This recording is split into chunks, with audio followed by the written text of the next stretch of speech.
আরে আলু নাও, ভেন্ডি নাও, শশাও নাও, তাজা তাজা সবজি আছে, তাড়াতাড়ি করে নিয়ে যাও, না হলে একটু পরে ফুরিয়ে যাবে। ঠুং ঠুং এরকম করে চিৎকার করে করে প্রতিটি গ্রাম ঘুরে ঘুরে তার তাজা তাজা সবজি বিক্রি করতে লাগে। আর এইদিকে গ্রামের চাষিরা সবাই একজোট হয়ে ঠুং ঠুংয়ের মায়ের কাছে যায় আর বলতে লাগে, আরে দিদি, ঠুং ঠুং তো 24 বছর হয়ে গিয়েছে, এবার তো তার বিয়েটা করাই দাও, না হলে সে ঠেলা নিয়ে পুরো পৃথিবী ঘুরে বেড়াবে। তারপর ঠুং ঠুং যখন বাসায় চলে আসে, তার মা তাকে খাবার দেওয়ার সময় বলতে লাগে, আরে বেটা, এবার তো বিয়েটা করে নে, না হলে কিছুদিন পর বিয়ে করতে গেলে মেয়ে পাবি না, মেয়ের চাচিকে বিয়ে করতে হবে। এটা শুনে ঠুং ঠুং অনেক বেশি রেগে যায়। আর এই বিয়ের কথা শুনতে শুনতে ঠুং ঠুংয়ের কান ঝালাফালা হয়ে গিয়েছিল।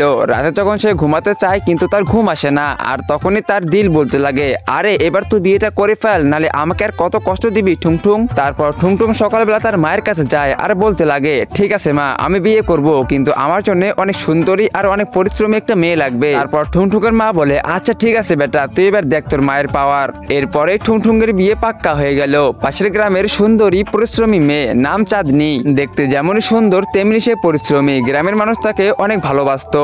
একদিন চাঁদনি আর ঠুং ঠুংয়ের দেখা করার কথা ছিল, তাই ঠুং ঠুং অনেক খুশি হয়ে চাঁদনিদের বাড়ির দিকে দৌড়ে দৌড়ে আসতে শুরু করে। আর সামনে গিয়ে দেখতে পায় চাঁদনি তাদের ঘরের বাইরে ঝাড়ু দিতেছিল। ঠুং ঠুং দাঁড়িয়ে দাঁড়িয়ে চাঁদনিকে অনেক মনোযোগ দিয়ে দেখতেছিল। তারপর ঠুং ঠুং বলে, আরে আপনি কি সেই যার সাথে আমার বিয়ে হওয়ার কথা? তারপর চাঁদনি বলে, আরে আপনি কি ঠুং ঠুং, আপনার কথা আমি গ্রামবাসীদের মুখে শুনছি, আপনি 10 বছর ধরে একই ক্লাসে ছিলেন। তারপর ঠুং ঠুং হাসতে হাসতে বলে, আরে জানিমান, কি আর বলবো, যখনই ম্যাডাম আমার দিকে তাকিয়ে হাসতো তখন আমার পড়ালেখা আর মাথায় ঢুকতো না, শুধু আমি ম্যাডামকে চেয়ে দেখতাম। তো গাইস, ঠুং ঠুং আর চাঁদনির কি বিয়েটা হয়েছে নাকি এর মাঝে ঘটে গিয়েছিল এক অনেক অদ্ভুত কাহিনী? তো সেটা তোমরা দেখতে পারবে পার্ট 2 তে। তো পার্ট 2 দেখতে চাইলে ভিডিওতে লাইক করে চ্যানেলটিকে সাবস্ক্রাইব করে দাও, আর হ্যাঁ, কমেন্টে পার্ট 2 লেখো।